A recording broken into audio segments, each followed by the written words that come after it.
Olá a todos. Então estamos aqui com uma pessoa que eu não posso falar o nome dela, ela não quer se identificar, mas resolveu falar um pouco para nós sobre algo que acontece nos bastidores de algumas denominações, de algumas religiões. Vai explicar para nós um pouco como que funciona as crenças, um pouco da ritualística que acontece por lá. Então, pode falar um pouco para nós aí como que funciona e também depois o que te motivou a falar para nós ou falar abertamente sobre essa questão, talvez não em todas, mas em algumas ou a grande maioria, não sei dizer, né? O que te motivou a revelar isso tudo? Bom, boa noite a todos. Eu quero explicar, de começo assim, sobre religiões, principalmente sobre a religião afro e a religião a Umbanda. Existe uma grande diferença entre as duas. A Umbanda é muito nova, ela nasceu numa casa espírita. Então, a Umbanda ainda está se desenvolvendo de uma forma incrível. E uma coisa que todos têm que entender que a Umbanda é doação. Só que as pessoas entendem isso de uma forma errada. Mas isso vai ser para mais adiante que eu vou falar. E o africanismo. O que é o africanismo? O africanismo é a religião mais antiga, uma essência mais antiga. Tem pessoas que acreditam que Umbanda é africanismo e tem pessoas que nem conhecem sobre africanismo. Eu vou falar para vocês então um pouco sobre o africanismo. Antigamente na África existiam os povos, as nações. Por isso que se chama de nação. Muitas vezes a pessoa diz, eu sou de nação. Como assim nação? Porque lá na África, quando o berço do africanismo, o berço dessa religião, tinha as suas nações. Nação Jeje, Jexá, Oió, Gueto, Cabinda, Candomblé, e aí vai. Aqui no Brasil, as religiões afro mais difundidas é o Nagô e o Candomblé, que são as religiões afros com os segredos mais fechados, que tu não encontra praticamente em lugar nenhum, a não ser nas próprias casas de santo. E esses segredos de casas de santo são passados de pai para filho. Tem outras que passam de outra forma, tem outras que são mais abertos. Mas essas são uma das mais fechadas, que é Nagô, o Candomblé, são mais restritas, que só os filhos que vão se aprontando que vão conhecer e aprender isso para se aprontarem.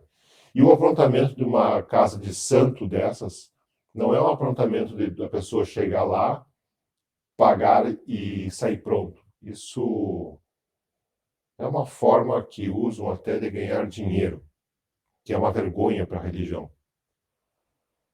Um filho de santo para se aprontar em Nagô ou em Candomblé, isso leva anos, 12, 13, 15, 17, 21 anos. Não se apronta de um dia para a noite. Tem muitas casas de santo que aprontam filho, até na Umbanda, que aprontam filho. A gente está falando sobre religião umbandista, sobre religião afro. Aprontam, às vezes, o filho em pouco tempo. E tem casas que aprontam filhos que chegam lá, participam de giras e é cobrado um valor e botam o filho deitado no chão com uma obrigação e ele se levanta pai de santo ou mãe de santo. Isso é uma coisa Como é que eu vou explicar? Isso é uma coisa absurda, porque apronta um filho sem saber nada, muito menos como fazer um trabalho de religião. No africanismo, são divindades. Na Umbanda, são caboclos, entidades. Outra coisa que eu quero salientar aqui para vocês é que muitas casas usam essas entidades até para amedrontar as pessoas e criar seu poder por medo. Usam Exus, pombagiras ou pombugiras, como se diz, para fazer trabalhos de maldade, trabalhos negativos ou coisas ruins. E quem sabe, quem conhece a religião, sabe que todo este povo de esquerda é um povo de evolução, eles estão evoluindo, então eles jamais vão receber ou serem pagos para fazer alguma maldade para alguém.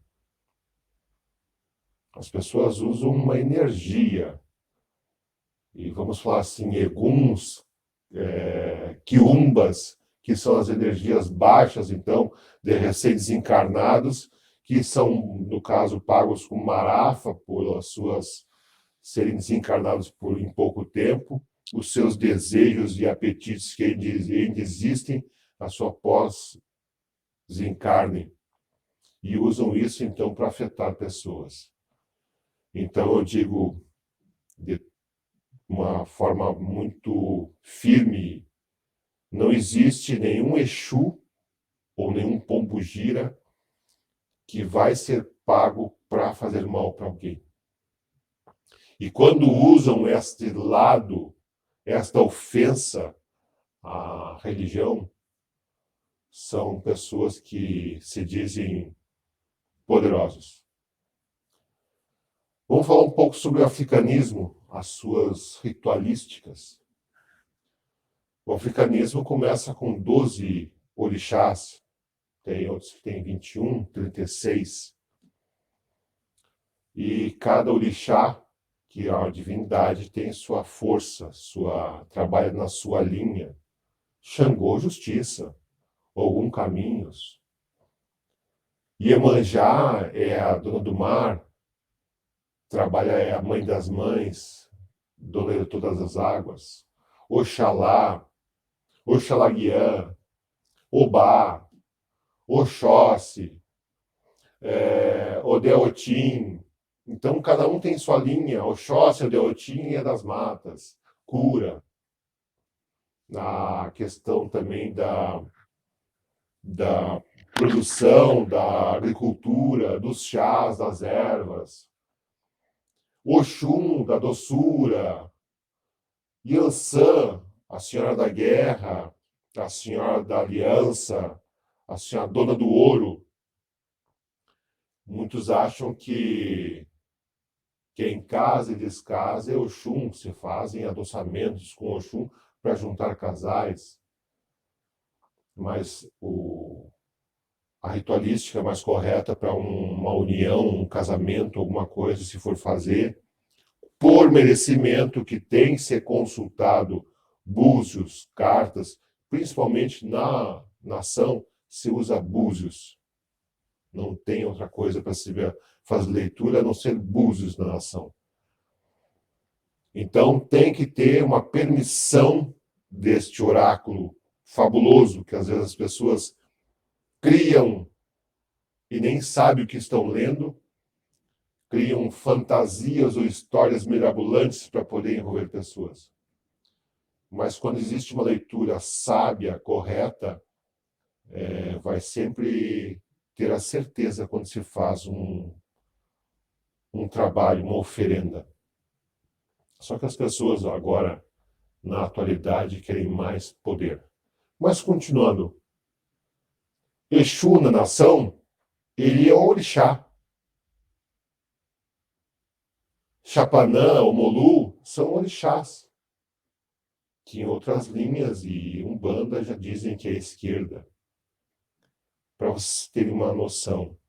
O Exu é o que faz a ligação da Terra com a divindade. Ele que faz o portal de comunicação. Toda vez que for fazer uma ritualística em nação, na religião afro, primeiro se paga o padê para o Exu.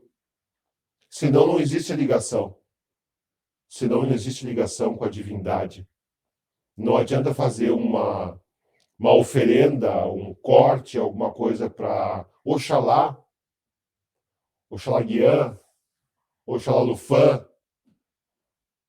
Não adianta fazer isso sem pagar o padê primeiro, que é a primeira coisa, é o Exu. E isso é uma ritualística sagrada, muito antiga.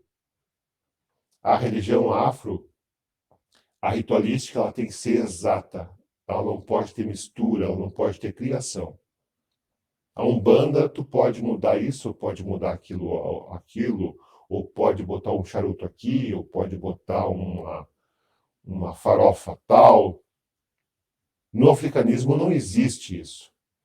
O africanismo, se for fazer um trabalho para o Xumaré, que é também uma divindade de justiça, ela tem que ser feita com batata doce, azeite doce e dendê. O azeite doce vai em uma proporção bem menor que o dendê. Se não fizer dessa forma, e não amassar, e não dividir, e não jogar na mão de uma certa forma que ela fique redondo, as 4 partes iguais, ela não é aceita. E todas as outras, Nanamburoquê, todos, Bará, também tem a sua ritualística, a sua oferenda, tem a sua ritualística exata. Não pode se fugir disso. Senão nunca é aceito. Para vocês terem uma noção, nós vamos fazer um trabalho com manhãçã e vamos colocar ali mel. Pois é, manhãçã não aceita mel. É quizila para ela. A pessoa que botar mel num trabalho para manhãçã, a pessoa está ofendendo a divindade. E muitos não sabem disso. Isso só se aprende nos segredos da religião. Tem coisas que só se aprende no segredo da religião. A comunicação com a divindade, principalmente com Oxalá, Oxalá Guiã, Oxalá Lufã, é para o sol dos pés, a visão. As pessoas não sabem disso. Uma pessoa, um babalorixá, uma mamalorixá, que tem o dom da visão, tem o axé de Búzios, se ela não estiver jogando de pé descalço, ela não está vendo nada, porque ela não tem a comunicação com a divindade, que é feita pela sola do pé. No Nagô, o último aprontamento do Nagô é o axé de visão. O axé de visão é feito como sacrifício de uma pomba branca. E o sangue se coloca na vista da pessoa, que é o último aprontamento de um filho de santo, é o axé de visão. Que ele daí tem a capacidade e o dom da leitura por Ifá, para fazer leitura de Búzios. Aí as pessoas vêm e dizem que eu fiz um curso de Búzios. Pela ritualística, pela religião sagrada, não existe curso de Búzios. É a mesma coisa que se diz, a pessoa tem que ter um dom. A pessoa pode ficar 20, 30, 40 anos dentro de uma casa de santo e nunca ter o dom da visão. Nunca conseguir jogar um búzio. Então, são suas ritualísticas e aceitações. Não é qualquer um que vai querer ser um filho de santo ou se aprontar como babalorixá numa casa de nação. Existe uma escolha, ele é escolhido para seguir esse caminho. Muitos não aceitam. E muitos que querem aceitar não são escolhidos. Existe isso também. Então, eu digo que A ritualística do africanismo é muito sagrada. E ela tem que ser seguida à risca. Um bom filho de santo, um bom pai de santo, ele começa aprendendo na cozinha.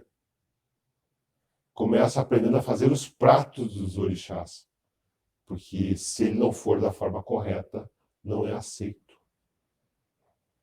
Então tem várias outras ritualísticas. Para vocês terem uma noção, a pessoa quando entra no santo, na barca, como se diz em Nagô, quando se tem uma nova barca, que quando são a iniciação dos filhos no santo, às vezes a barca pode ter 1, 5, 7, 10 filhos. A iniciação deles tem que ser feita com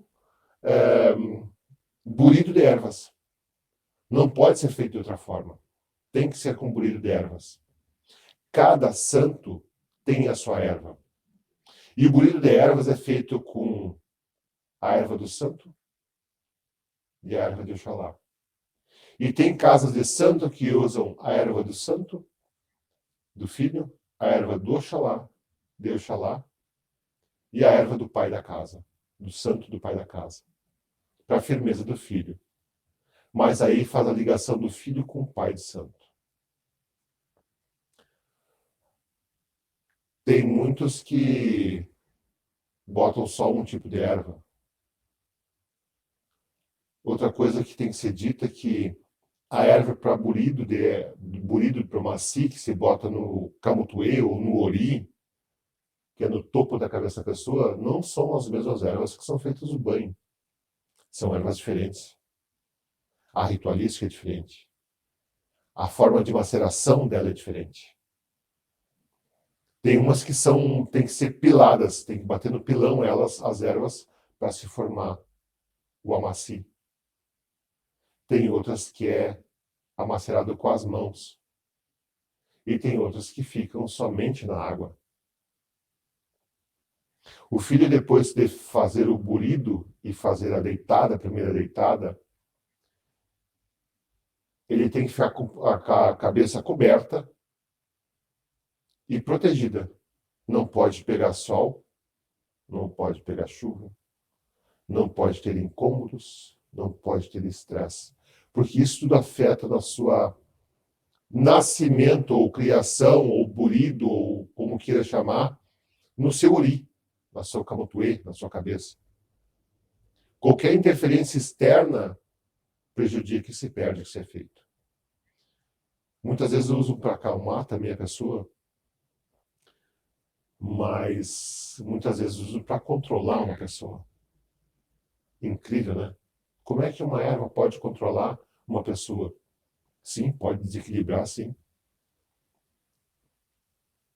O filho de santo, quando vai fazer o burido de ervas, tem que ser jogado 3, 4, 5 vezes para ter a confirmação e a certeza que aquele é o orixá regente da cabeça dele.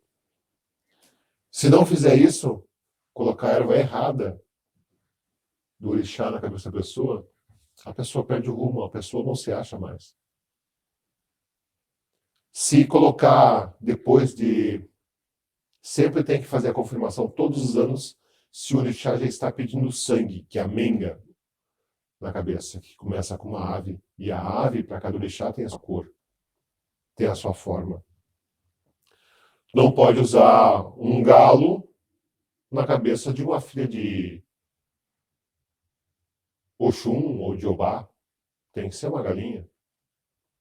Tu não pode usar um galo vermelho na cabeça de um filho de Odeotim. Tem a sua cor, a sua ritualística. Não pode fugir disso. Não pode inventar. Ah, não tem o galo branco para a cabeça de Oxalá? Vou pegar um galo vermelho. É uma quizila. É um pecado. É um erro muito grande. O pai de santo que faz isso comete um pecado gravíssimo.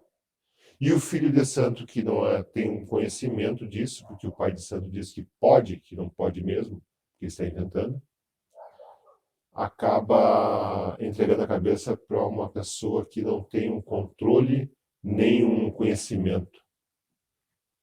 e acaba deixando o filho com os seus caminhos, seus rumos completamente desorientados. A responsabilidade de um pai de santo numa terreira e para os seus filhos é enorme. Então não é qualquer pai de santo, qualquer pessoa que se forma pai de santo, que pode ser pai de santo. A pessoa tem que ter um equilíbrio. Este regente do Ori, do Camotuê, de seus filhos, ele tem que ser uma pessoa equilibrada, de boa índole. Como é que, imagina é como botar uma raposa cuidando de um galinheiro. Não vai dar certo nunca. E pai de santo já diz pai. Mãe de santo já diz mãe. E coisas que acontecem em certas terreiras, roças ou coisa nesse gênero, se diz em terreiras e roças, principalmente roça em candomblé, tem que existir um respeito enorme em relação a isso. Vocês já viram um pai casar com uma filha ou ter relações com uma filha? Existe coisas toscas que existem nesse mundo. Mas o pai de santo tem que respeitar e ser respeitado. Irmãos de santo têm que respeitar e ser respeitados. Não digo que entre irmãos de santos não possa existir uma união. Pode. Mas sempre tem que existir uma permissão. Sempre tem que ser concedido isso. Não pode ser simplesmente feito. Pai de santo e filha de santo, mãe de santo e filho de santo, é um absurdo. Muitos dizem que é normal, que acontece. Um dos dois é obrigado a sair da casa. É obrigado a sair da casa. Não pode. Não pode. É um pecado enorme e um desrespeito enorme à religião. E existem casos que nós sabemos que tem pais de santos que ficam com as filhas, uma hoje, outra amanhã. Tem mães de santo que ficam com o filho hoje, outro amanhã. E isso é um desrespeito enorme. E daí eu já faço um grande alerta. Em uma casa de religião, onde o pai de santo não respeita seus filhos, isso não é uma casa de religião séria. E eu digo para vocês, prestem bem atenção numa casa de religião antes de vocês entrem nela. Preste atenção, não é entrar numa casa de religião hoje, gostei muito, amanhã eu entro. Vocês têm que sempre ter a certeza do que está acontecendo ali. E o que acontece na frente ali é uma coisa, o que acontece atrás é outra. Existem muitas casas que eu já conheci que os pais de santo, os mentores da casa, falavam que ali não se existia corte, que é o sacrifício animal, que não se existia sangue ali. E por trás, eles faziam os cortes e a matança, como se diz, a oferenda de sangue, sem os filhos saberem. Que casa é essa que não mostra a sua verdade? Se não mostra a sua verdade para os filhos, quem são as pessoas que a pessoa vai lá e entrega a sua cabeça, o seu ori, para pessoas que não têm uma lealdade e uma sinceridade. Então, tem que prestar muita atenção. Muitas pessoas acham que o caminho é a religião. Pode sim. Muitas pessoas procuram a religião por dor ou por amor. Essas duas formas. Ou por dor ou por amor. E muitas casas dizem que por dor a pessoa nunca fica na religião. Na verdade, a pessoa não fica na religião não é por dor e nem por amor. A pessoa procura uma casa de religião para melhorar sua vida, ou se sentir melhor, ou resolver problemas. E daí são convidados a entrar nessa casa, e é muito fácil o pai de santo dizer, ou a mãe de santo dizer, que vocês entram por dor ou por amor. Se entrar por dor, não ficam na casa. Mas é que acontece tanta coisa nessas casas que são uma vergonha. Vou resumir da seguinte forma, uma vergonha. As casas de santo, as casas de religião, as mais antigas, que mais duraram, e que seus filhos se vão até o fim dessas casas, com um fundamento correto, com uma hierarquia correta, com uma sinceridade, com um amor à religião mesmo, que praticam a religião mesmo, essas casas são muito antigas. E geralmente esses filhos entram nas casas e não saem mais. Só saem daí dessas casas os filhos que procuram a casa com outro intuito, não de amar a religião, mas de ganhar ou de ganhar fama, poder. Nós vemos várias casas de religião aí onde o intuito deles é ter filhos de santo e poder. Querem ser os poderosos, os melhores, porque fazem isso, acontece aquilo. E, infelizmente, a religião não é isso. Vamos falar um pouco mais sobre o africanismo e suas ritualísticas. Candomblé. Candomblé também é muito fechado. Para vocês terem uma base, o candomblé, a pessoa quando faz a primeira deitada do candomblé fica 7 dias deitado no chão. Ela vai para uma oca, aonde aquela oca representa a vila do seu orixá. E ela é feita 7 dias, ela fica deitada aqui no chão. A próxima deitada, depois de 7 anos, ela fica 14 dias deitada no chão. E a última deitada são 21 dias. E na última deitada, eles cortam o camutuê, bem em cima do topo da cabeça. Eles cortam, botam um búzio, tapa com barro. E a pessoa fica 21 dias com aquilo na cabeça. Incrível, né? Mas e daí não apodrece? O filho, para ser aceito, não apodrece. Aquilo se cura sozinho.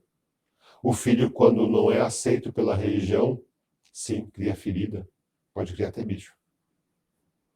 E daí esse filho não é aceito na religião. É feito um corte mesmo em cima da cabeça. É um corte profundo? É feito um corte na pele, uma incisão na pele. Não é um corte profundo. E ali põe-se o búzio e barro em cima. Mas é um corte que chega a sangrar. Sim, é um corte de sangue. É um corte de sangue. Porque daí o filho também está se doando para a religião. Também é seu sacrifício à religião. Chega a sangrar e eles cobrem a cabeça do filho também para aquilo não cair, né? Porque vai cair. E se o filho é aceito pela religião, ele não cria ferida, cicatriza. Muito normalmente cicatriza. E esse filho, sim, está aceito a seu orixá, aceitou ele e deu a cura a ele aquilo ali. E sim, ele está pronto, então, para ser um babalorixá. Isso no candomblé. A religião cabinda cultua muito a parte da esquerda, os exus. Faz a parte da direita, sim, mas mais a parte da esquerda. O que é a parte da esquerda e o que é da direita? A parte da esquerda são a questão dos exus. A parte da direita são as entidades, divindades. Na religião afro, são divindades. Na Umbanda, são entidades. A nação, a religião afro, ela está acima da Umbanda. Ela é muito mais forte. A Umbanda não existe sangue. Quando tu vai numa terreira de candomblé ou molocô é Umbanda pelo candomblé, mas não é nação. E como é Umbanda, não existe o sangue. Mas aí eles inventam e botam o sangue, o sacrifício animal. Qual a finalidade do sacrifício animal? Eu vou te dizer da seguinte forma que a religião africana, ela nasceu com sangue, com o sacrifício. Então a ritualística dela exige o sacrifício animal. Primeiro uma ave, depois dizem quatro patas, que é um cabrito, um carneiro, e aí vai. Aí depois inventam e matam um boi. Já vi casas de santo que um filho resolveu dar um boi para o Exu, para a linha da esquerda, que daí nessa casa tinha umbanda, quimbanda e nação, e resolveu dar um boi. Pois é, incrível que pareça. Tudo que se dá para a esquerda tem que se dar para a direita na mesma medida. Primeiro se serve-se a esquerda e depois a direita, que no caso seriam os orixás. Mas tudo que se der para a esquerda tem que se dar exatamente igual para a direita. E tudo que se der para a direita tem que se dar exatamente igual para a esquerda, para existir o equilíbrio. Senão tu começa a cultuar somente o Exu e não cultua o que segura a casa. O Exu segura a casa e a entidade, a divindade, é o que equilibra a casa e traz o poder para casa. Então não se pode desequilibrar isso. O Exu é a defesa da casa. O Exu é a defesa das pessoas. Defesa. Fique, olha só, que coisa que foi dita agora. Defesa. A linha da esquerda, a linha de Exu, é defesa. Então eles são feitos para defender e não para atacar. Nós vemos, e já foi visto, várias guerras de casa de santo, quais que não tinham uma, como é que eu vou dizer, vamos colocar da forma que não tinham uma fundamento. Geralmente quando a casa não tem um fundamento, eles começam com essas guerras entre uma casa e outra. Que ele está tentando me atacar. Gente, vocês já viram em alguma casa de santo que não esteja acusando outra de um ataque? Estão me atacando? Ou um pai de santo estão demandando contra mim? Fazem muito isso. Mas casas de fundamento não vão se preocupar com as outras casas. Casas de fundamento vão se preocupar em manter a sua casa equilibrada, limpa. E as casas de santo parece que elas procuram manter guerras entre casas, para se dizer, eu sou poderoso, derrubei fulano e tal. Eu sou poderoso, derrubei o tal pai de santo. Eu sou poderoso que eu fiz tal pai de santo morrer, ou tal pessoa morreu. Pode acontecer sim, pode. Pode acontecer um pai de santo, um filho de santo, ou uma pessoa morrer por causa do trabalho de religião, pode acontecer sim. E acontece muito. Mas é essa casa de santo que vocês querem lá entregar a sua cabeça?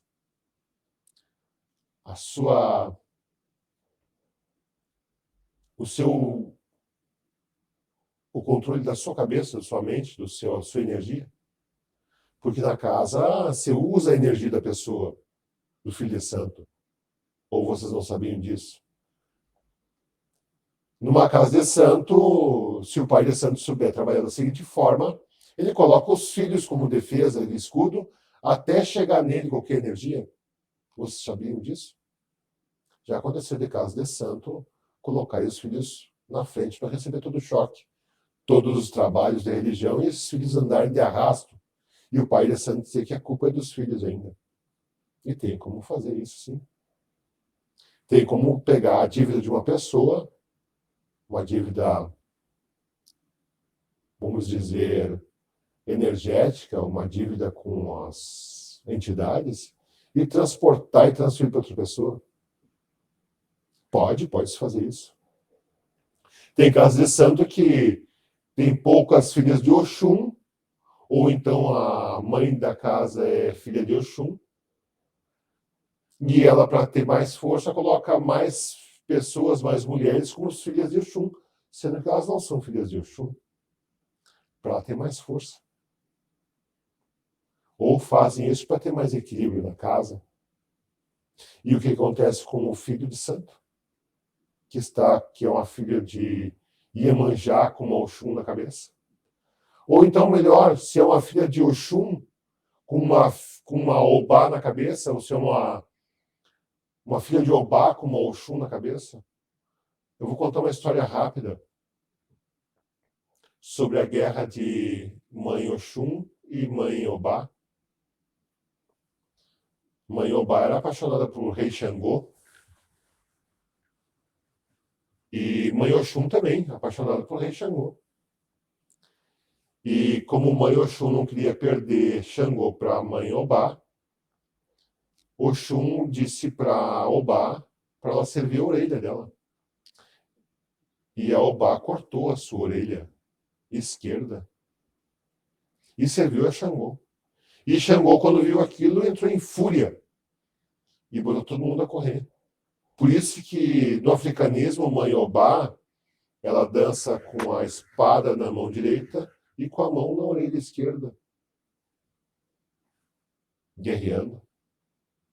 E tem casas que é proibido ficar Oxum, uma pessoa com uma ocupação, porque no santo não é incorporação, é abaloamento ou ocupação. Não existe incorporação na nação. É ocupação mesmo, a pessoa paga por completo. Então não deixam nenhuma filha de Oxum, uma divindade Oxum, junto com a divindade de Obá, por essa quizila que existe entre as duas. Então você cuida muito nisso numa casa também. E tem casas que não sabem dessa ritualística.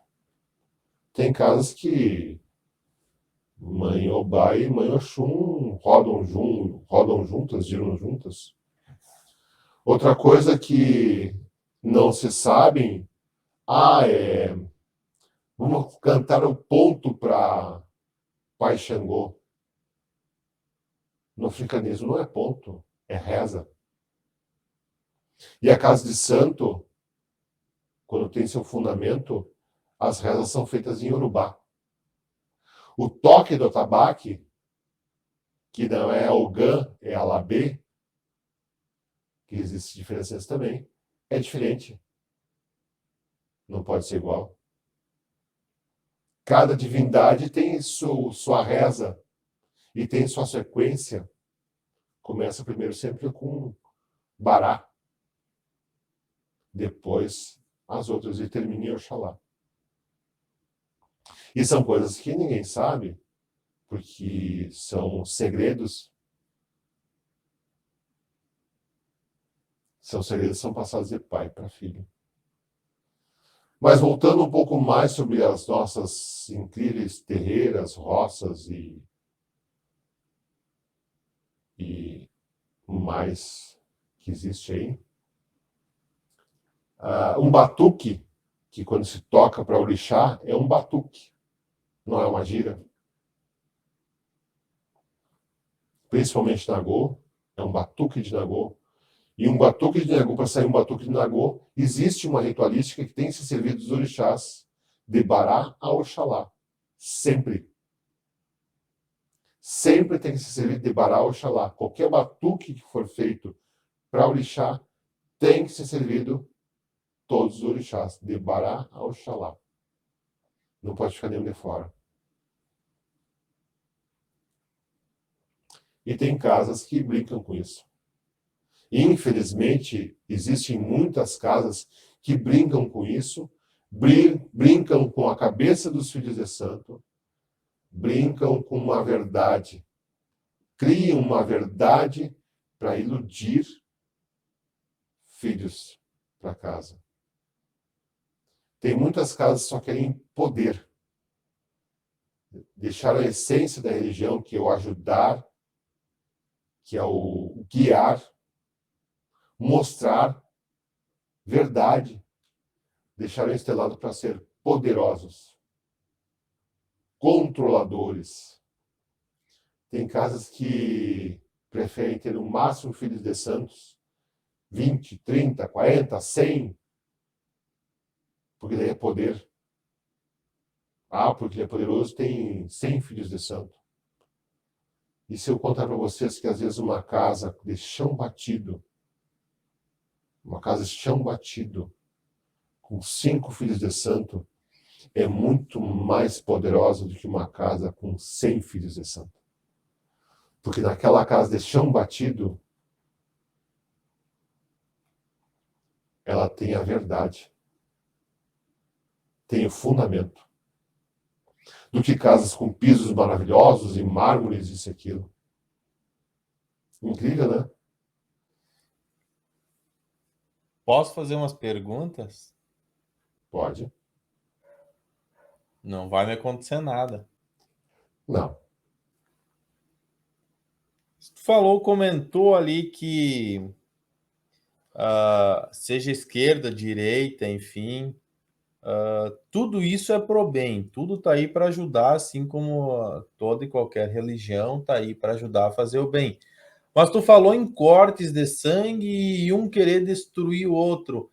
Então eles utilizam, digamos assim, de trabalhos de magia, sei lá, alguma coisa assim. É feito alguma coisa no cemitério para destruir alguém com esses cortes? Qual é o propósito do sacrifício, digamos, que tu falou em algumas umbandas tem, sendo que isso aí não pertence a Umbanda, mas pertence ao africanismo?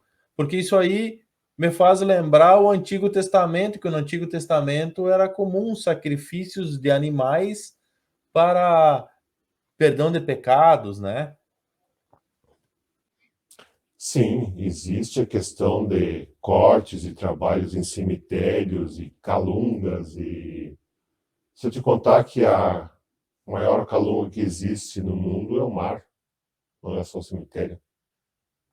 Então, existe trabalhos sim de sangue feitos em cemitério para. Porque nós sabemos que o cemitério é lugar de morte, lugar de quiumbas, eguns, desencarnados perdidos. E quando tu faz um corte de vida, o sangue que tira a vida de um animal num cemitério, aqueles quiumbas, eles vêm se alimentar dessa energia. No cemitério, quando a pessoa a recém faleceu, ela ainda tem energia vital. E como no cemitério ainda tem esses quiumbas e eguns, eles vão se alimentar isso porque eles sentem fome. Eles ainda estão muito ligados à terra, aos prazeres terrenos. E qualquer vida que se esvai no cemitério é uma fonte de alimento para eles. Então, você usa assim o corte de sangue, o sacrifício, para o mal. Mas deixa eu deixar bem claro que às vezes o sacrifício que é feito nas casas de fundamento não é para o mal, é para ajudar uma pessoa. Aí pergunto, como tirar uma vida para ajudar outra vida? Como diz na Bíblia, o sacrifício era para o bem, para ajudar as pessoas. E sim, se faz o sacrifício ainda para ajudar as pessoas. Digamos, a ave é usada para alimentação. E por que que o sangue dela, então, as pessoas podem matar uma ave para comer, mas não pode matar uma ave para ajudar um enfermo? Isso seria um pouco, como é que eu vou dizer para vocês? Uma piada. Não é uma coisa muito lógica, né? Como é que pode comer a ave, matar ela para comer, mas não pode matá-la então para ajudar uma pessoa que está morrendo, ou uma pessoa que está enferma, ou uma pessoa que está com um problema sério na sua vida? Ou até mesmo um quatro patas, que se diz um cabrito, uma cabra, um bode, alguma coisa assim. E poderia dizer para nós, dar um exemplo de como que é feito um trabalho desse, de corte, por exemplo, lá no cemitério? Posso. Não é qualquer um que, primeiramente, fica bem claro que não é qualquer um que pode cortar, tirar a vida de um animal. A pessoa tem que ter a mão de faca. A pessoa tem que ser pronta para isso. Porque se ela não for pronta para isso e fizer um corte de saúde para outra pessoa, essa pessoa pode morrer. Então, existe sim a sua ritualística. Tem que ter um alguidar. Alguidar é uma tigela de barro. A faca tem que ser cruzada para corte e a mão de quem faz isso tem que ser cruzada também para poder cortar. E se corta a ave, o pescoço da ave, e se deixa sangrar dentro desse alguidar. E esta ave, depois de sangrar e vira a morte, que se esvai toda a sua vida, ela tem que ser colocada a cabeça embaixo da asa, se for para a esquerda, asa esquerda, se for corte de direita, para a asa direita, para o lado embaixo da asa direita, e colocada dentro do alguidar. E daí, na sua ritualística, se for para tal entidade, tantas velas, tal. Geralmente para Exu, 7 velas. Se for para a mãe Ansã, 9 velas. Porque existe mãe Ansã Balé, mãe Ansã do cemitério, que a mãe Ansã, como se diz na religião, a mãe Ansã é quem abraça o filho para entregar ao cemitério a sua alma, ao Molu. Então, quando aquela pessoa que, como se diz, ela vem adoecer gravemente e quando tem uma melhora, e daqui a 7 dias a pessoa morre, 7 a 9 dias, se diz na religião que ela foi abraçada então por mãe Ansã para levar ela para o cemitério, levar a sua alma, encaminhar. E ali ter a sua proteção para ser bem encaminhado. Mas sim, tem a sua ritualística correta para cada corte. Corte na frente do altar é feito de uma forma, corte na encruzilhada é feito de outra forma. Se for para Exu, vai ter que ter farofa, tem que ter cachaça, tem que ter o charuto, tem que ter as velas. As velas têm que condizer conforme a entidade, não pode ser diferente. Não adianta fazer um corte para Xangô, que é um galo amarelo puxando para vermelho, e botar 7 velas. O número de Xangô é 6. É a mesma coisa que fazer um corte para Ogum, que o número dele é 7. Fazer com 4 velas. É um absurdo. Todos têm sua ritualística correta que tem que ser seguida. Principalmente se for feito pelo Nagô. Mas Nagô, ou vamos dizer, africanismo, candomblé, esses cortes não são assim, feitos a qualquer momento. Existem os cortes que são feitos para cura. Existem os cortes que são feitos dentro de uma canjira, que a canjira é onde fica a esquerda da casa. Então, existem os cortes que são feitos ali para cura. Incrível, né? Como se diz do lado esquerdo da casa, à esquerda, a canjira, onde ficam os Exus. Como fazer um corte para cura ali dentro? Eles são à esquerda. É como eu falei antes. A linha da esquerda, a linha de Exu, ela é a defesa, ela é para salvar, para ajudar, ela não é para destruir. E as pessoas usam muito a esquerda para destruir. Na verdade, elas dizem que usam a esquerda para destruir. E não. Não se usa a esquerda para nada de ruim.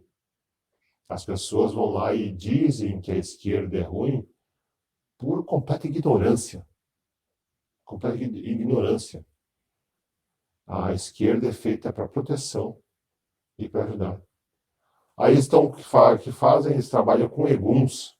que é a parte mais baixa, ou quiumbas, que é mais baixo ainda, que são os recém-desencarnados, perdidos e desesperados. Aí eles trabalham com isso, certamente. Nós vemos em terreiras e roças e centros de... Vemos até coisas absurdas. Existem vários lugares que pais de santo, que se dizem incorporados, têm um egum enorme ali, porque o egum, ele se faz passar por uma entidade. E trata-se e faz igual uma entidade. Mas só que o gelo que ele provoca na mão da pessoa que está na frente dele, ou na canela, ou no tornozelo, é incrível. Um egum, um quiumba. E isso, às vezes o pai de santo nem sabe que está com egum, porque não tem esse conhecimento. Foi um pai de santo que cobraram dele. Porque existem muitos lugares aí que é um comércio enorme. Não, tu vem para cá, eu vou te tornar meu filho de santo, tu me pagando 10 mil, 20 mil, 100 mil. Te faço meu filho de santo, tu está protegido. Só que ele não aprende nada. E daí, quando vê, está numa gira e trabalhando, mas que frio é esse? Depois de incorporado com um frio enorme, ou sentindo frio na canela, ou arrepio na canela, está com um egum enorme junto com ele. Porque o egum também, ele vai crescendo. Um egum, quando tu escraviza ele, porque se escraviza o egum, numa cabala, que é um segredo da religião enorme, que muito poucos pais de santos sabem o que é uma cabala, ou até como se faz uma cabala. Se escraviza um egum ali, e aquele egum é alimentado com sangue, e ele vai se tornando forte. Em uma casa de santo, o buraco, como se diz, ou o egum, ou a cabala, é uma das proteções mais fortes que tem na esquerda. É o egum alimentado e escravizado. Uma alma, como se diz. A cabala é feita com 7 tipos de terra, corrente, cadeado. Se faz o ponto da cabala, que é o ponto mestre, que é feito com ferro. Se vai cimento, ela tem que ser com cimento, ela tem que ter 7 voltas de corrente de aço, com 7 cadeados para poder rodar o egum. E esse egum é feito no cemitério, se busca no cemitério o pedaço de um osso de um defunto. Tem que ter nessa cabala. E aí que se escraviza o egum. E esse egum fica escravizado para trabalhar para essa casa. E daí usam às vezes esse egum para fazer cobranças absurdas.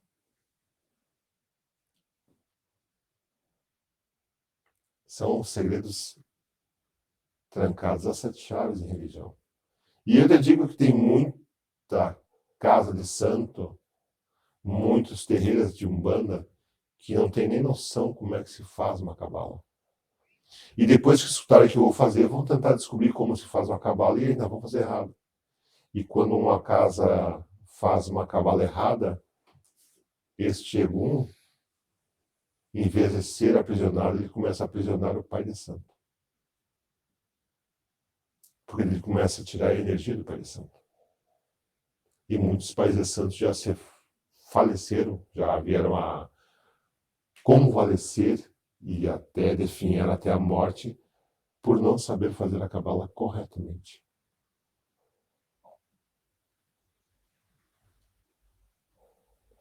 Então, religião não é isso que pregam por aí, que é uma coisa simples ou fácil. Cada dia brota mais casas de religião, terreiras. E se tem terreiras que são enormes, cheias de filhos de santo. Agora, se esses filhos de santo olhassem para as terreiras no afundo e descobrissem como é que elas foram feitas, como é que elas foram criadas e qual a intenção que elas foram criadas, eles não entravam mais lá. Infelizmente, eles não sabem, desconhecem isso.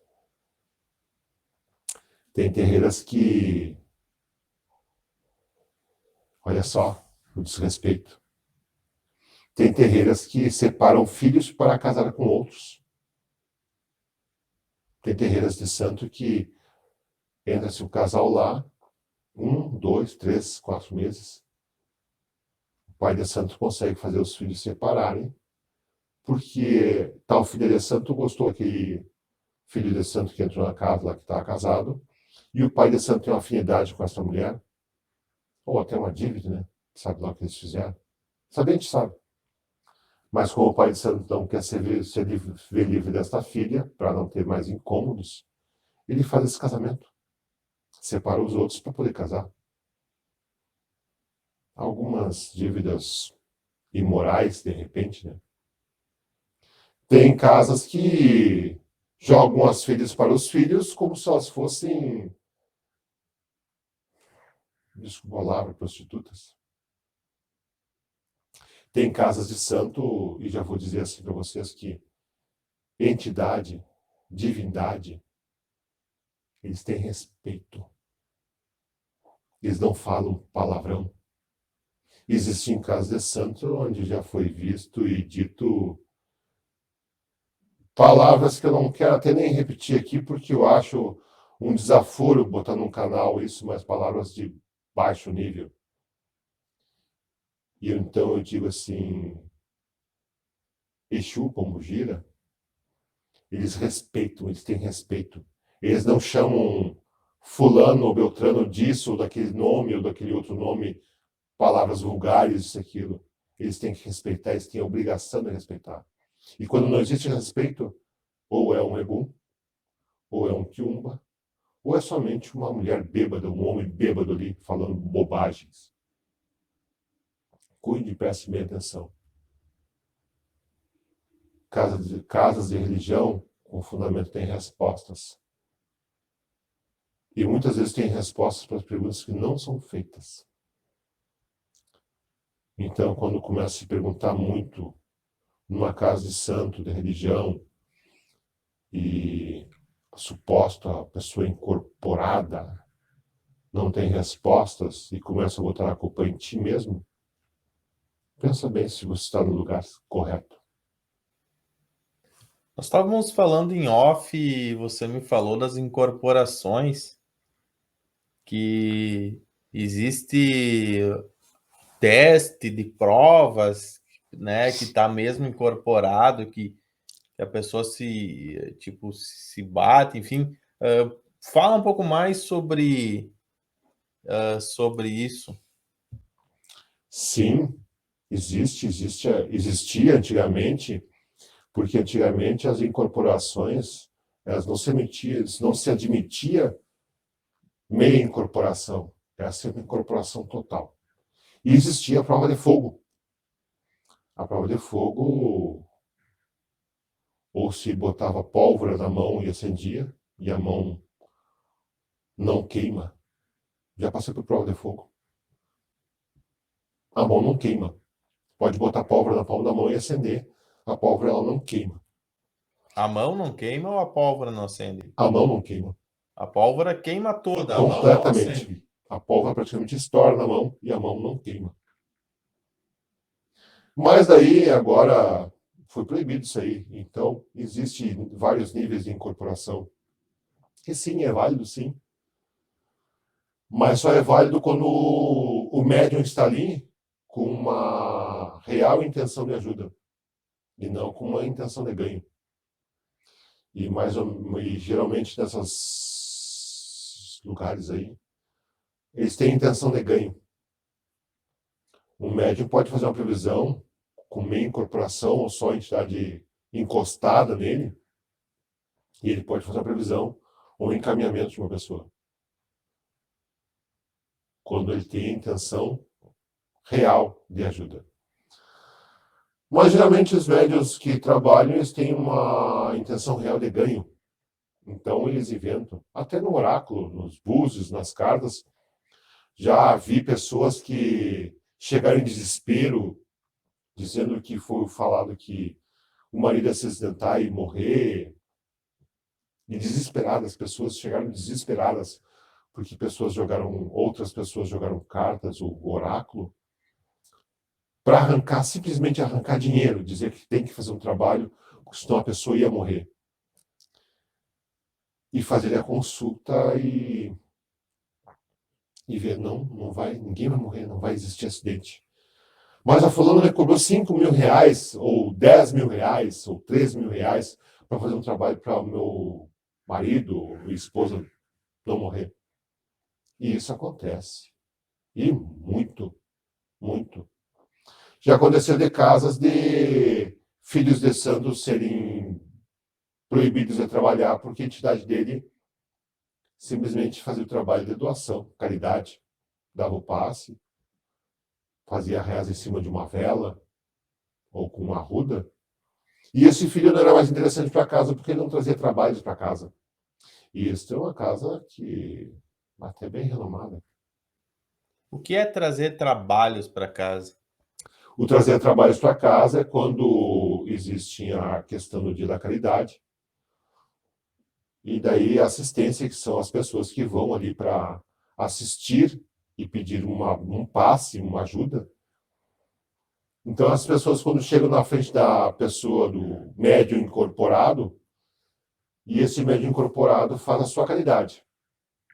Então dá o passe, o benzimento e a pessoa sai bem. E o trazer, arrecadar, trazer coisas para casa é quando o dono da casa, o pai de santo ou a mãe de santo, dizem que não estão tendo uma lucratividade com isso. E eles exigem, tem casa que exigem que os médicos estão trabalhando, que façam trabalhos e que encaminhem para o pai de santo, para a mãe de santo, fazerem o trabalho para ganhar, para poder manter a casa. Já vi isso, já vi muito disso.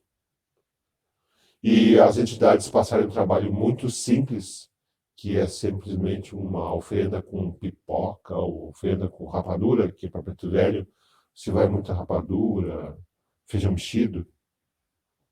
E o pai e a mãe da casa fazendo trabalhos astronômicos, sem contexto nenhum do que estava sendo pedido ali. Só para tirar o dinheiro, para poder manter a polpa da casa. Falou em adoçamento, tu pode falar para nós como que se faz não sei se fala oferenda, ou receita, ou ritualística, enfim. Como que você faz um adoçamento complexo e um simples? E para que serve esse endossamento? O adoçamento é da seguinte forma. Digamos que tem uma mulher que morre de amor por um homem e este homem é casado. Ou então tem um casal que foi separado por trabalhos de religião, que se tem trabalho que você faz para separar casais. Então, existe uma grande diferença entre eles. A mulher vai lá e paga o adoçamento, e quer um adoçamento ou um abafamento daquele casal, daquele rapaz para ela. E vai lá e pode conseguir, sim. Consegue. Consegue separar e ficar com ele. Transar com ele, ter o filho dele e tudo, mas isso por um período muito curto. E o adoçamento, quando é feito um trabalho de religião onde se separa o casal, se faz adoçamento para esse casal voltar. E eles voltam e começa com 7 anos e pode ir pelo resto da vida porque foi separado por religião. Só que precisa sempre existir uma consulta. Tem que sempre ser consultado o oráculo. Não se pode fazer um adoçamento da sua própria cabeça só porque o fulano está pagando. E eu digo assim, tem gente que paga fortunas por um adoçamento. Tem mulheres ou homens que pagam fortunas para ter uma mulher ou um homem de volta, ou para ter aquele objeto de desejo naquele momento, que é aquele homem, ou aquela mulher. Mas como que é? Pode explicar para nós? Existe, Os curiosos vão tentar fazer, mas diz que não pode, vai tudo contra você se fizer. Como que é feito essa parada aí? Existem vários tipos de adoçamento, abafamento, amarração. Eu vou citar algumas partes que feita, então, alguns adoçamentos, para curiosidade de vocês, que é feita com mel. Vocês podem botar numa tigela transparente, com uma vela 7 dias e o nome da pessoa. Eu posso passar toda a ritualística aqui, mas se vocês não tiverem o fundamento correto, vocês não vão conseguir fazer. Vocês podem botar na tigela o nome da pessoa e por cima, digamos, o desejo da pessoa, o desejo é tal pessoa, 7 vezes o nome dela, num papel de seda, escrito com lápis, e por cima o seu próprio nome, ou o nome de quem está pedindo isso. Vai para uma tigela transparente, com mel, o nome ali, e se põe uma vela de 7 dias dentro dessa tigela, e se acende por 7 dias, com a intenção dessa união. Quando se quer a separação, pode-se fazer da ritualística da mesma, praticamente a mesma, o nome de um lado do papel da mulher e o nome do outro lado do papel, o nome do homem. Faz do mesmo jeito. É a separação. Só muda o lado do papel. Só muda o lado do papel. Em vez de ser um nome em cima do outro, é um lado do outro. Vamos para um mais forte, um trabalho de nação. Se faz um abafamento com algodão, milho, mel e vela 7 dias. Esse é o mais forte. Esse consegue juntar pessoas por 7 anos na contrariedade. E se for por trabalhos de religião que separaram eles, vão durar pro resto da vida. Aí não tem mais que derrubar esse relacionamento. Mas é só mistura algodão, mel, tudo no monte, assim, deu? Primeiro, se tem que ser dentro de uma lata, essa lata tem que ter a tampa. Não pode ser aberta a lata de forma alguma. Se puder até lacrar a tampa, se lacra, para nunca ser aberta. No momento que abrir, o adoçamento termina imediatamente. Põe-se algodão. O milho tem que ser um milho inteiro, não milho de pipoca, milho mesmo. Esse milho tem que ser escolhido um por um, tem que ser limpo, não pode ser milho sujo, nem pode ser milho quebrado, nem furado, nem nada disso. Tem que ser milho bonito. Põe-se numa frigideira sem nada, só esquenta ela no fogo. E ele tem que dar mal uma douradinha. Bota-se o milho, bota-se o mel, pega-se o papel, corta, escreve, olha só, 8 vezes o nome da pessoa e 8 vezes o nome da outra por cima. Os cantos têm que ser cortados arredondado, passa-se mel nele, dobra-se para dentro e não para fora. Os nomes têm que ficar virados para dentro. Bota-se no mel, bota-se milho novamente, o resto do milho. Bota-se algodão, tem que ficar bem cheio o pote, tampa-se ele e bota-se uma vela de 7 dias em cima. E tem que queimar 3 velas de 7 dias. Não pode ficar mais que um dia sem uma luz em cima. E depois se enterra isso. 7 anos. 7 anos. E se for um casamento que foi separado por causa de religião, por resto da vida e nada mais afeta esse casamento. Mas olhe-se bem, as pessoas fazem o adoçamento sem fazer a consulta. Se vai dar certo ou não. Porque tem que ter a liberação, tem que ter a confirmação do búzio, ou da carta, ou como for o pai de santo ou a mãe de santo, tem a sua confirmação. Porque se não der confirmação, tu pode fazer o que tu quiser. Não vai conseguir fazer. Sempre tem que existir uma confirmação. Um segredo que eu conto para vocês é que qualquer trabalho de religião, primeiro tem que ser confirmado antes no oráculo.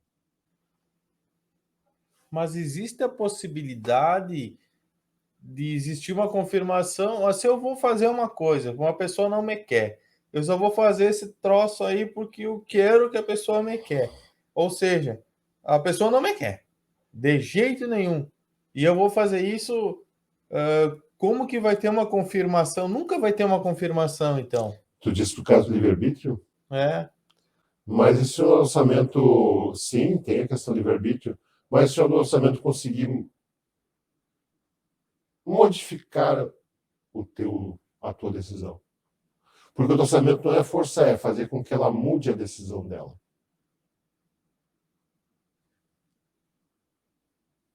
O orçamento vem na questão de mexer com o sentimento, mexer com o pensamento da pessoa para que ela mude.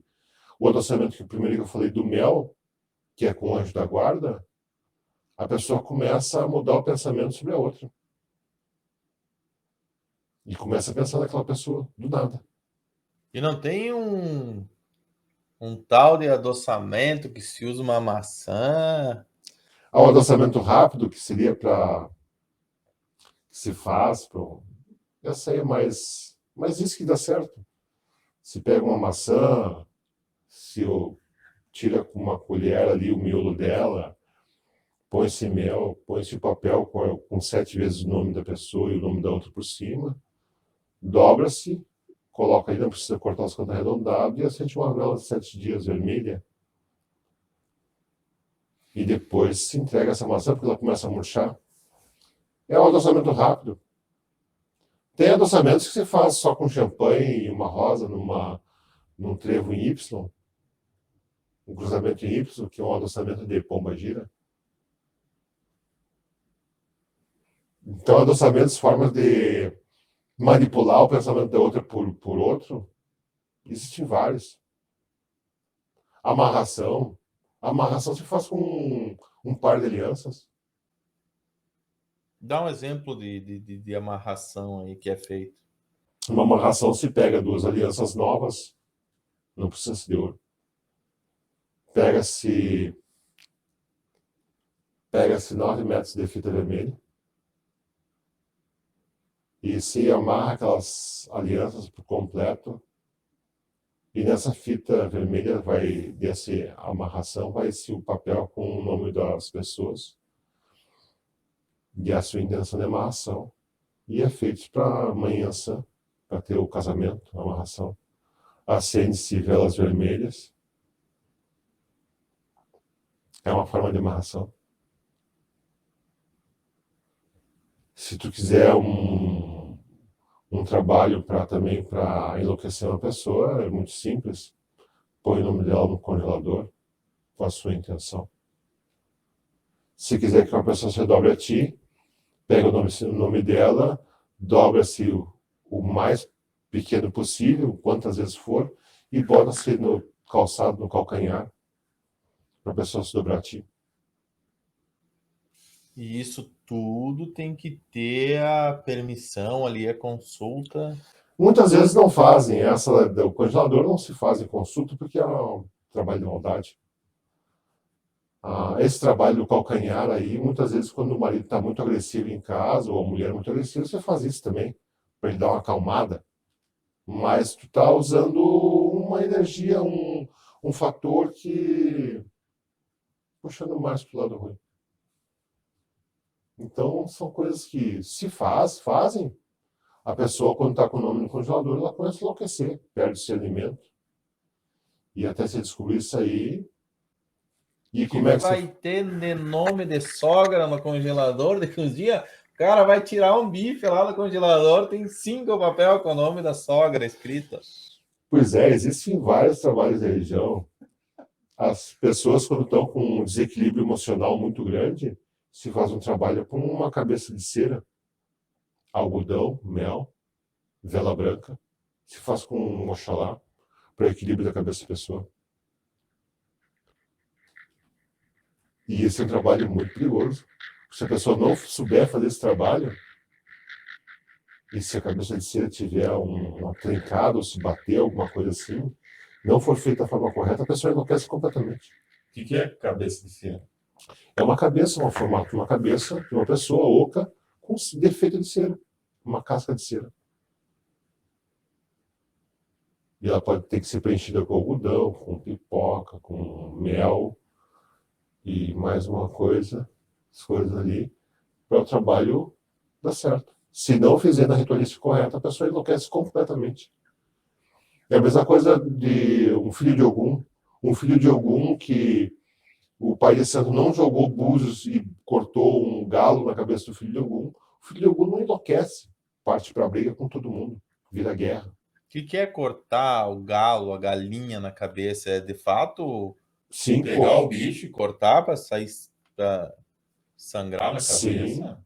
Sim. Corta-se o pescoço do galo, o corte tem que ser de uma forma certa, não é qualquer tipo de corte, vai lá e passa a faca. Não, tem um corte, tem que cortar a faca de tal jeito. E sim, se despeja o sangue do animal na cabeça, bem no topo da cabeça, que é no uri. Se despeja a menga, o sangue da ave na cabeça da pessoa. Se o filho de Ogum não tivesse sido aceito o sangue na cabeça dele pelo búzio, o filho de Ogum sai para a guerra. Ele enlouquece. Pode até matar uma pessoa.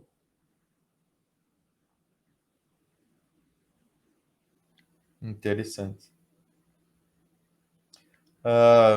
Eu sei que tem mais coisas para falar, mas eu acho que já deu para ter uma noção, né, um pouquinho de que tem, né, o lado luz e o lado sombra também nesse universo.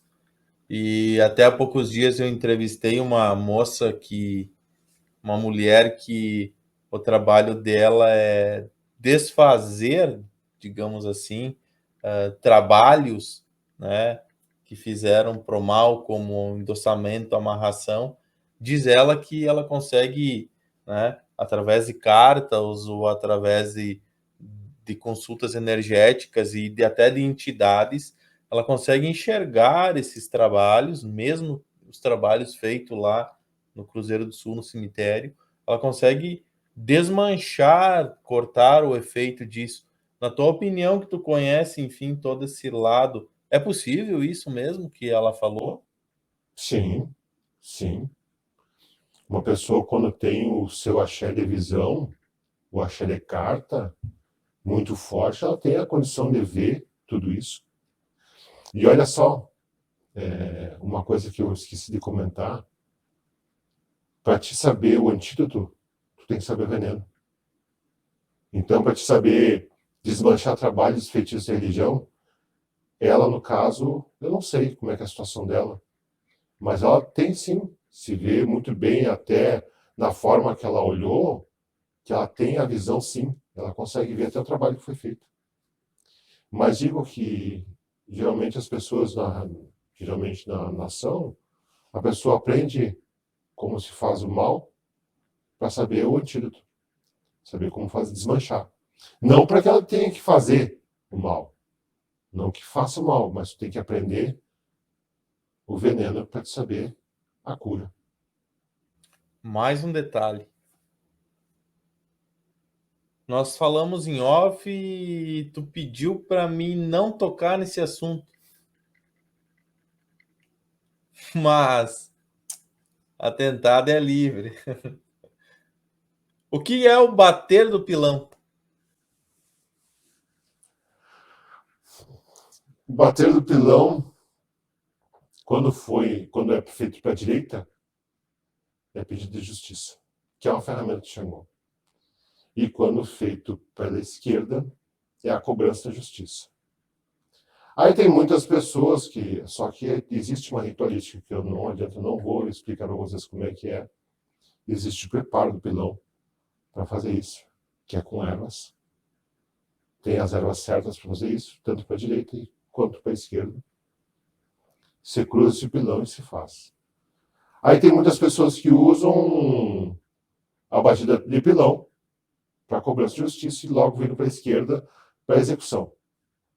Só que eu tenho uma coisa para dizer para vocês. As pessoas fazem isso sem pedir o julgamento. Pede o julgamento depois do pedido, depois de ter batido o pilão. E tudo que for feito em relação à justiça, primeiro lugar, tem que se pedir a justiça em cima da sua cabeça para depois da cabeça do outro. Em primeiro lugar, tem que se pedir justiça para si mesmo, ver se não está cometendo uma injustiça. E depois, sim, se cobra a justiça em outra pessoa. Isso é uma regra muito, muito sagrada. Só que tem pessoas que primeiro batem o pilão, cobrando justiça, e tem pessoas que usam até os filhos de santo para bater o pilão, para que a justiça não seja cobrada pelo pai de santo. No pai de santo, vamos dizer bem assim. E daí tem filhos que vão a pico porque o pai de santo deu uma de, como se diz, colocou o filho na frente da guerra, sendo que era ele que estava na frente da guerra. Então, sim, existe a questão do pilão, para pai Xangô. Existe a questão da bigorna, para pai Ogum. Se bate, se bigorna com o pai Ogum também, na cobrança de justiça, da questão dos caminhos. Mas eu posso bater o pilão para matar alguém? Pode, se for uma questão de justiça. Mas como que vai haver justiça? Como que questão que é uma justiça tu querer destruir alguém? Tem que ver tudo que essa pessoa fez na sua vida e o que ele vem prejudicando e quantas pessoas ele prejudicou. Lógico, a tua intenção não vai ser a que vai valer. A que vai valer vai ser a questão da divindade ou da entidade que tiver ali. Às vezes tu pode bater pilão simplesmente querendo que as coisas mudem na tua vida e pode acontecer a cobrança de quem fez aquela atrapalho da tua vida, pode vir uma cobrança muito severa. A decisão nunca é de quem está batendo pilão, ou batendo a bigorna, ou acendendo a vela. A decisão nunca é. A decisão é sempre das entidades. Tu pode, às vezes, pedir lá para, digamos, para um Exu lá, que te ajude, que tu está sendo atacado, que tu precisa de ajuda, que não sabe mais o que fazer, está passando mal e nada dando certo. E uma pessoa está usando as magias negras para atrapalhar o teu caminho. O que acontece? Tu pede então só para que a entidade, o Exu, te dê uma mão, te ajude. Só que essa pessoa que atrapalhou teus caminhos, atrapalhou de mais 50, 100, 200 pessoas. Só que daí chega na hora da cobrança. A colheita é livre. O plantio é livre. A colheita é obrigatória. Então, o que tu plantou, o que tu semeou, tu vai colher. Mas cedo ou mais tarde, tu é obrigado a colher. E na religião, assim, não é a gente que decide. Quem decide são as entidades. O que tu vai colher e a quantidade para colher. Se tu plantou flor, tu vai colher muita flor. Agora, se tu plantou espinho, tu não adianta, tu só vai colher espinho. Tu já bateu o pilão? Eu sei bater. Então tá bom. Então, agradeço a presença, agradeço a participação e obrigado por ter comentado e falado tudo isso. Eu acho que é mais como advertência, né, para as pessoas, enfim, não ficarem cegas, digamos assim, né, observarem um pouco mais quando... Porque está todo mundo desesperado, está todo mundo em busca do milagre. E às vezes a pessoa vai lá em busca que, não, vou fazer um trabalho para ti, custa tanto, e talvez a pessoa acaba ficando presa energeticamente num local assim. Mas acredito eu que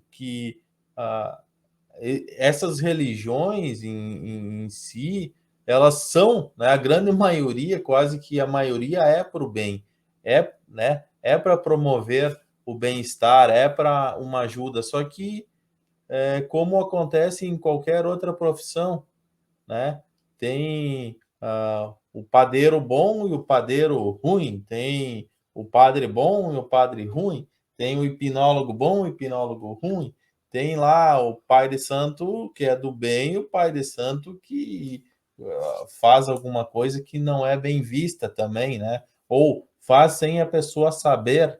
Aí eu acho que o recado é isso, a pessoa faz nos bastidores sem, digamos assim, a pessoa ficar sabendo. E aí acontece, digamos assim, o que talvez tu está tentando alertar e falar aí para todo mundo. Não sei se seria isso ou não. Sim, é exatamente isso. Existe o pai de santo bom, assim como existe o padre bom, assim como existe o pastor, mas eu estou dando um alerta dizendo que tem muitos deles que querem poder, dinheiro. Existem mesas espíritas, isso e aquilo, de pessoas boas, mas sempre existe a pessoa que tem a ganância, que quer o poder. E nós sabemos que hoje, na atualidade, o que mais corrompe as pessoas é dinheiro e poder. Então as pessoas são muito fáceis de serem corrompidas. Ainda mais no meio desse de desespero, que as pessoas vão procurando por desespero, e a forma mais fácil que tem de arrancar dinheiro de uma pessoa é quando ela está desesperada. E isso acontece na religião. E não só, eu falo sobre a questão da africanismo, da Umbanda, mas não só no africanismo e na Umbanda, em todas as religiões acontece isso. Não estou dando somente um alerta para essa linha que eu falei. Eu dou um alerta para todos. Onde existe a questão da dor, do medo, vai existir isso aí sim. E outra coisa que eu digo bem, deixo bem claro para vocês: fanatismo não é bom. O fanatismo sempre vai levar a pessoa para a perder, botar a perder tudo. E os mais fanáticos são aqueles que mais perdem. E se vocês forem ver aí, são os que mais perdem dinheiro. Tá bom, então. Muito obrigado. A pedido, eu não vou poder revelar quem é, né? Tanto é que o material será editado, enfim, está sendo mudado a voz dele, está sendo, enfim, colocado aí, né, uma distorção da imagem, justamente para não ser revelada a identidade, né? E eu também não vou poder revelar, ainda mais sabendo de tudo que ele pode fazer, né? X para ti, não vou, né? Nem me peçam aí que, ó, o professor não teve amnésia a partir de hoje, tá certo? Então, muito obrigado e valeu aí a todos do canal. Obrigado.